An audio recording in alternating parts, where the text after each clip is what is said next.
You're welcome back again to Bright Owen Osage Group TV. Today is the 22nd day of December 2025, and this is the week of Christmas. I would like to wish you all a very Merry Christmas.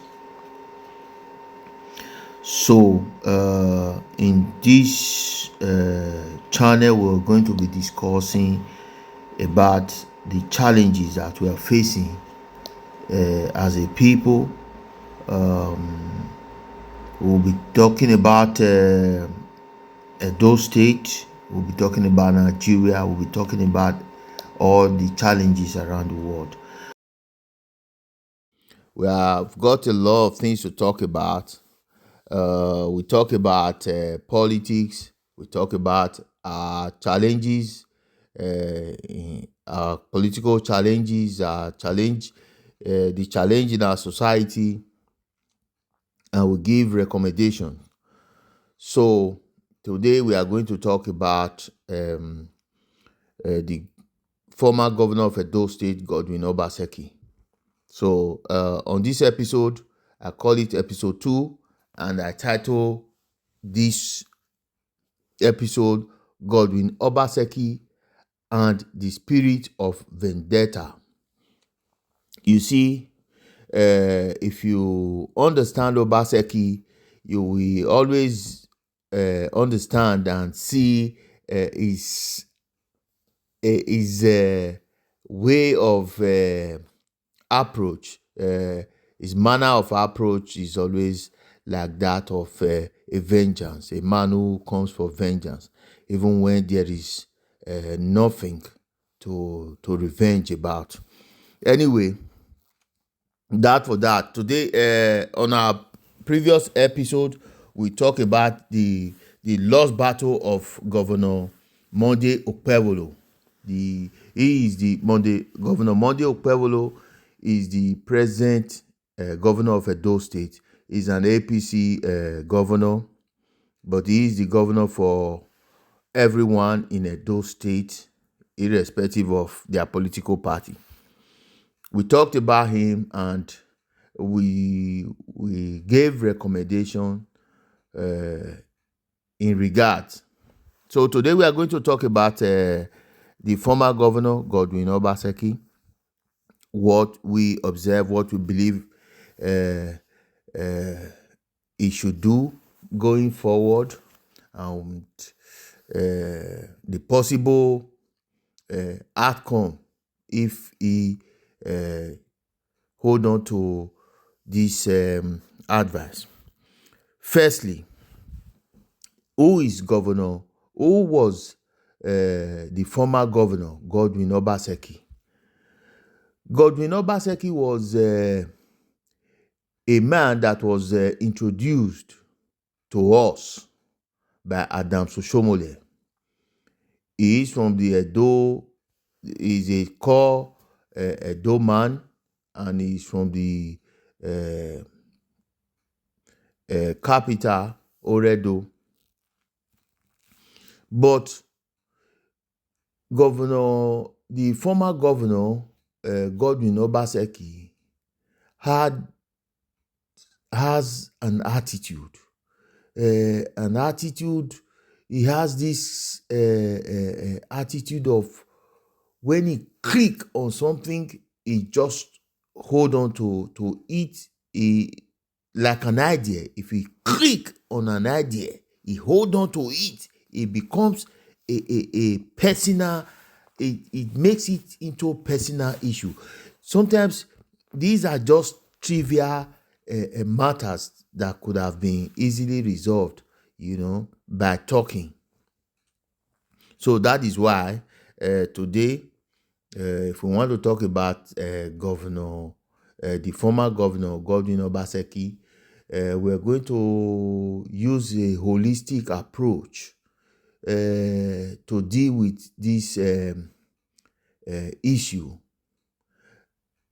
However, I want everyone to know, and put it at the back of their mind that Godwin Obaseki is one of our own, and we will not accept anybody that we or any church from anywhere, be it from the north, be it from the south, be it from the east, or be it from the west. We will not accept anyone to threaten one of our own,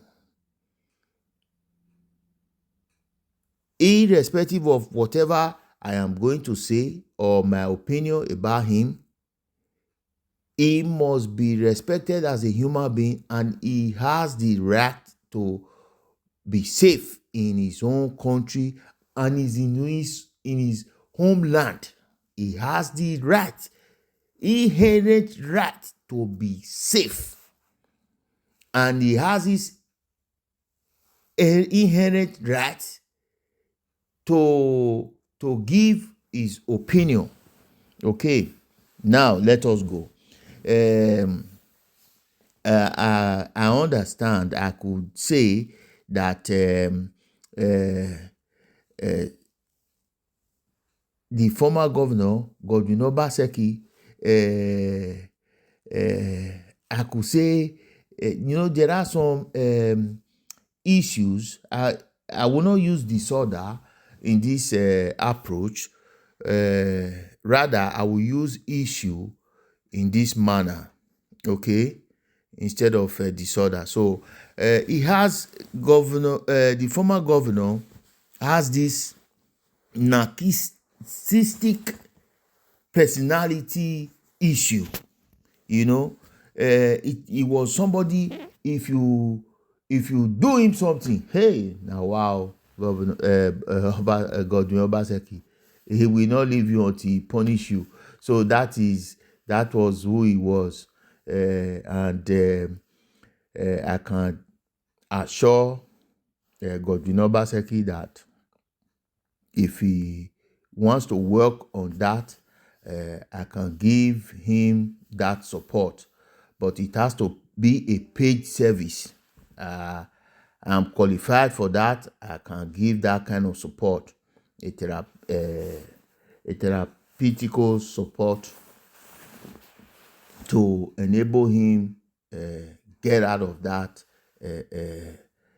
issue. So let's go. You see, when Adams Oshomole, he was a former governor of Edo State, when he introduced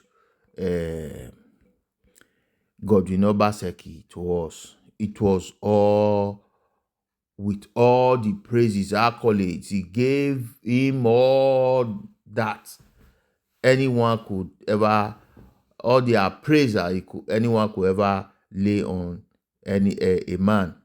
And the people bought into that. So Godwin Obaseki became a governor. When he became a governor, he, as a person, as a human being, one day he chooses a path.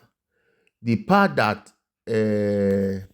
his predecessor, Adams Oshomole, that brought him, felt that was not in line with his own kind of agenda.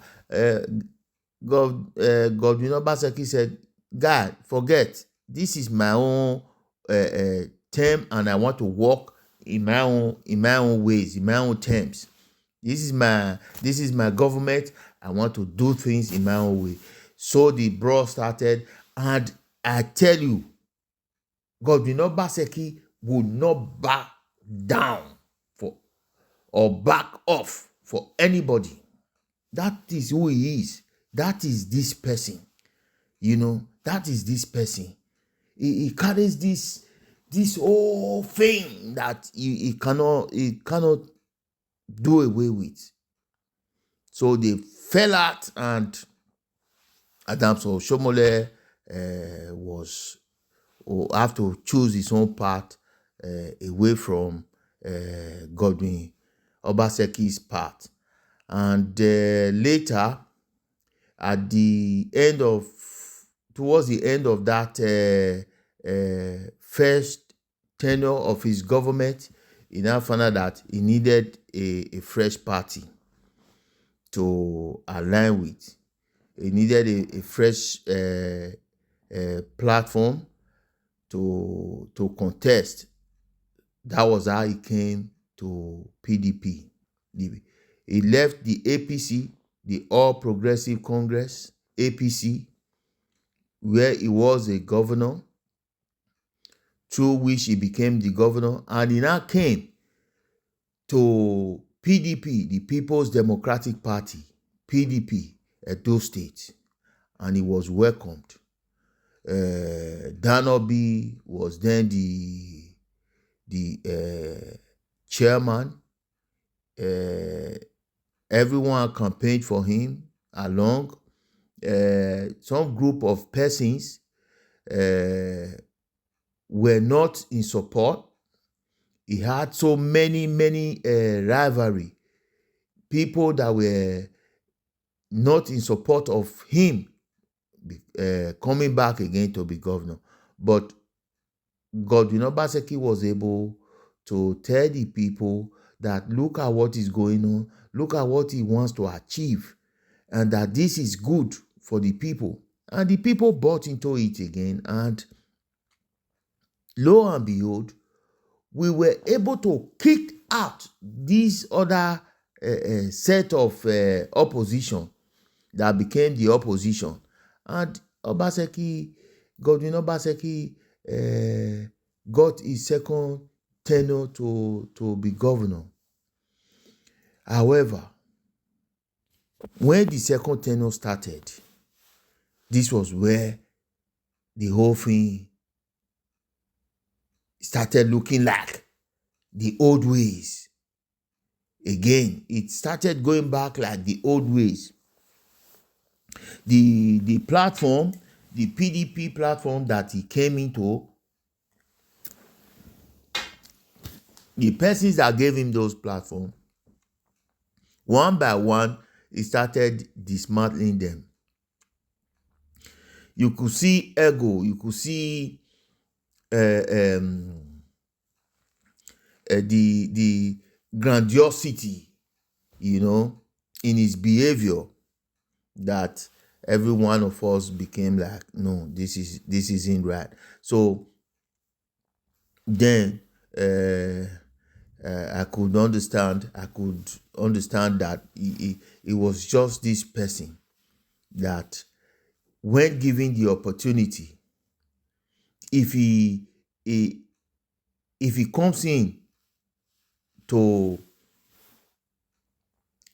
into a structure, you see, Godwin Obaseki is just one person. He comes into a structure, he looks at it cleverly, and wherever he sees a crack,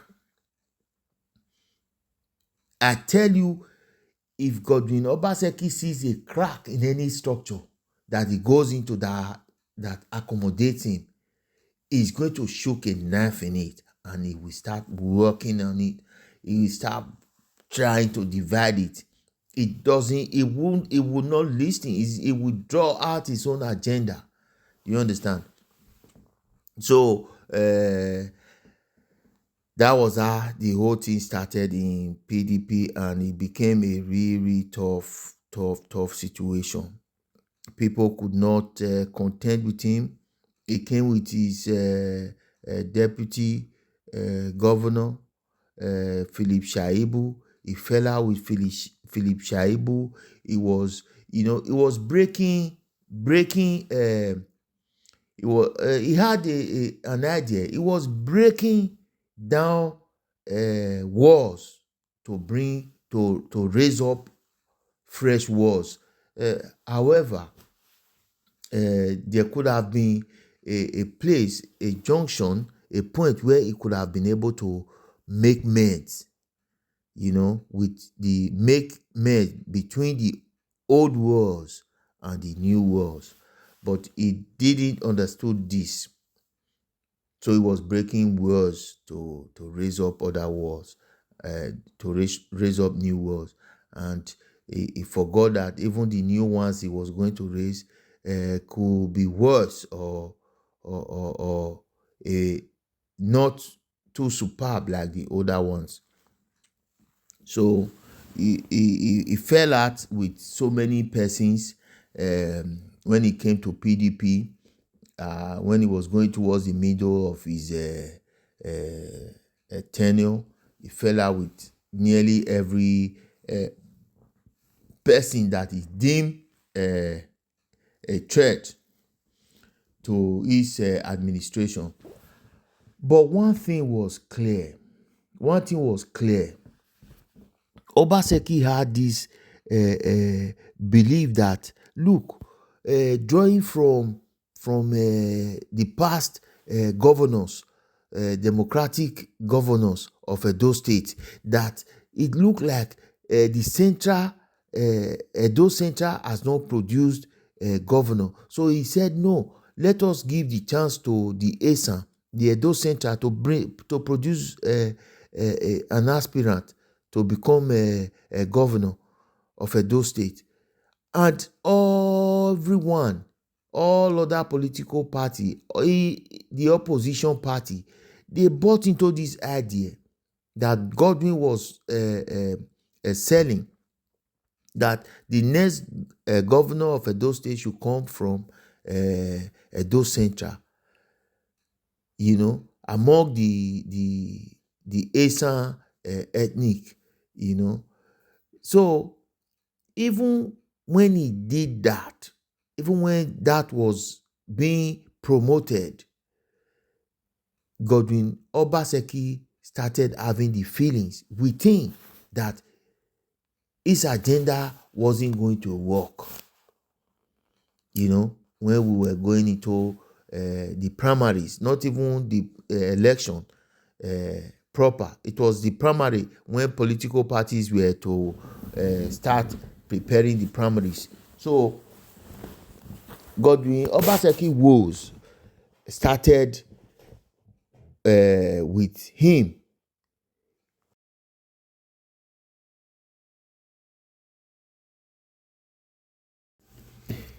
You see, when Obaseki was coming on his second tenure under the platform of the People's Democratic Party, PDP, every one of us, against all odds, we work for him.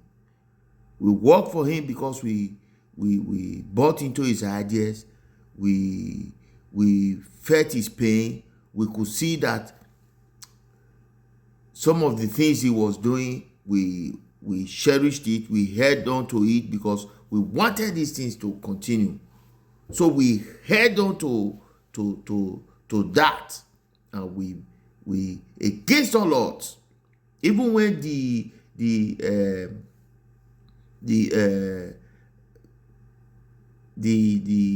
palace was trying to play politics with that, the people said, no way, that this is what we want and this is what we are going to do.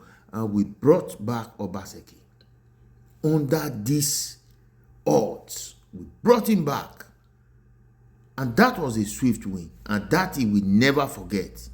That grace that he was given, he will never forget. He knows it. He knows that, and that is the grace he is still using to perform, to organize meet and greet around Europe. That is the grace. It was the grace, I tell you.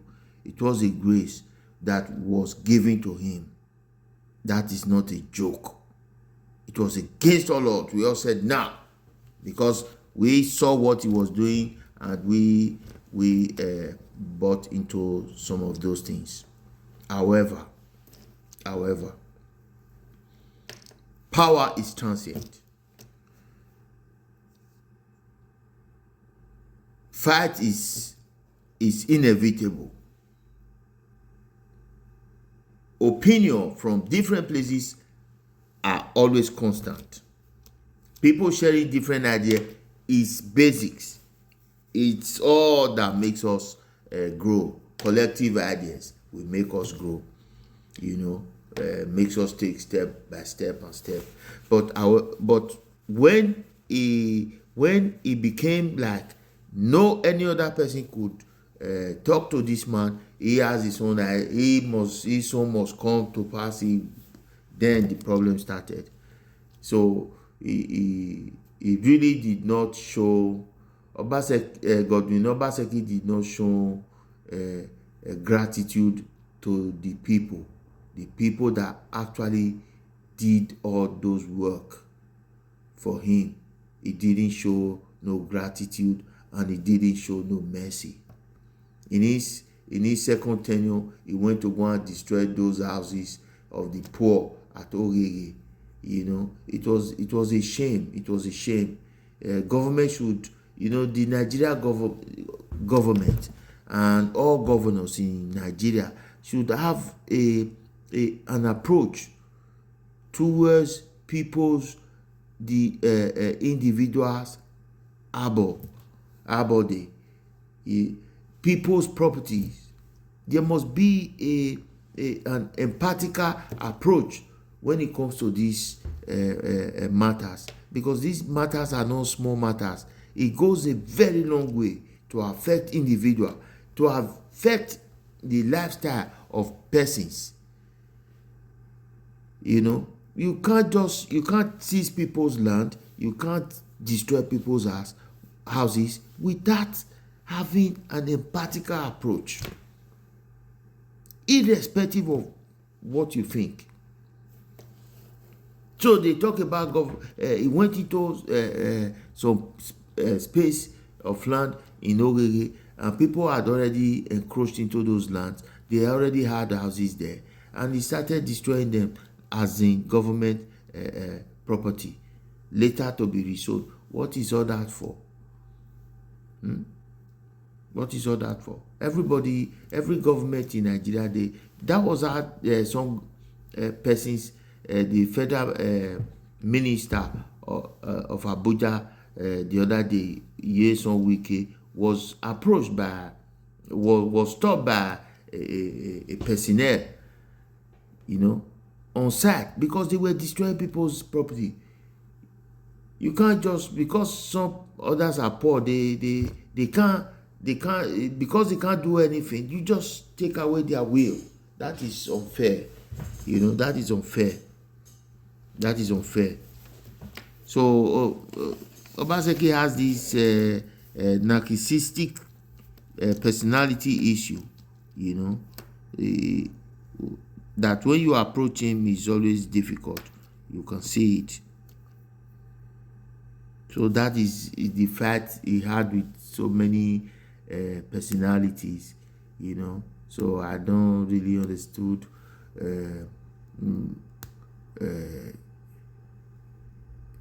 his grievances with I don't know understood EP, but the manner with which Aswen Godalo was brought in through the primaries, was already chaotic. So it was what he did, what they did in primaries to bring Aswen Godalo was what he got. So when he got the result of the election and he was trying to say, oh no, there is a stolen mandate, people just laughed and say, what is stolen? There is nothing stolen in it. There was nothing stolen. How did you intend to win when you had nobody? So that was it. So this is who the former governor Godwin Obaseki is. He has this feeling of me. I could see after all the losses, of late, I think there was he's in Europe and is organizing meetings among the people in diaspora, like a thank you meetings and all that. I think it was in London, I watched one of that program when he was in London. A few people asked him very politely if he intends to make amendment with people. And lo and behold, his reply was still like, no, no, no, no, no. I mean, as an elder statesman, he should have a tactical approach that is more dynamic, more empathetic than just the way and manner he did answer those questions. Yeah, uh, I think he's still having some notions in his mind, like this is who I am, this is who I am, this is who I am, But the fact is that he has become a civilian and he's just an ordinary person. He's an elder statesman. He must be respected and he must be given his accolade as well.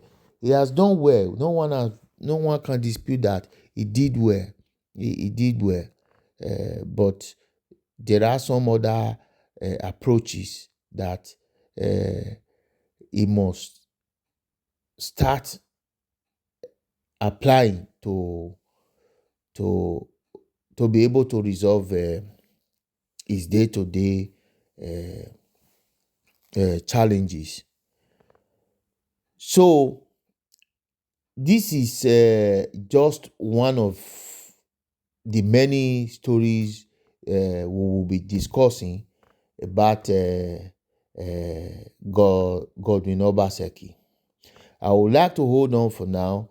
I will still talk about, talking about Godwin Obaseki is going to take up to 3 episodes. So for now, I would like to hold on and let us wish everyone Merry Christmas as we enjoy the week of the Christmas as we celebrate. I wish everyone all the best. Have a Merry Christmas, and I'll see you on our next episode. We'll still continue with Godwin Obaseki because there's a lot that we need to discuss about him. Thank you so much. My name humbly remains Mr. Bright Owenusagi. Bless you all.